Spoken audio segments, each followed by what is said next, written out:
Well, with schools reopening today, concerns continue to be raised over the safety of pupils on our country's roads. In October, at least 7 pupils were killed in a head-on collision between a taxi carrying school children and a truck on the N2 highway in the Western Cape. In July, 13 pupils were killed in scholar transport crash in Carltonville in Gauteng. Authorities are urging parents and operators to prioritize the safety of young commuters during the back-to-school period. And in KZN, some 45 buses have been removed from roads across the province after being found to be unroadworthy. Well, let's get some more insight now on what plans authorities are putting in place to ensure the safety of our children on the roads. We're joined by KZN Transport and Human Settlements MEC, Siboniso Duma. Also joining us in studio is Gauteng Transport MEC, Kedibone, Diale, Tlabela. And on the line from Cape Town, we have Vali van der Merwe, who is the Chief Director for Traffic Management at the Western Cape Mobility Department. So we'll say hello to all three of them. And our first question to you here in studio, we've got our Gauteng Transport MEC. Good afternoon. Thank you for your time. Good afternoon to you and to the viewers of eNCA.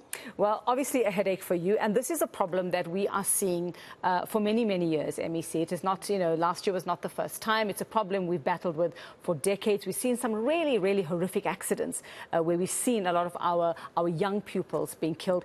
What are we doing, particularly in Gauteng? Let's go province by province. What are we doing, or what have we been doing over the years to stem this, to make sure that we're not losing more of our children on their way to school or on their way back home from school?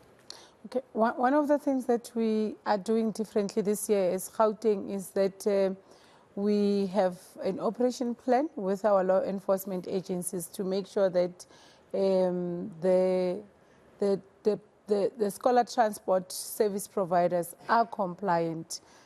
Compliance, what do we mean by compliance? Compliance means the driver is compliant, have a proper licenses. Remember, when you provide public transport services, you are expected to have a PDP, as well as making sure that their vehicles are roadworthy, which is a biggest challenge that we have.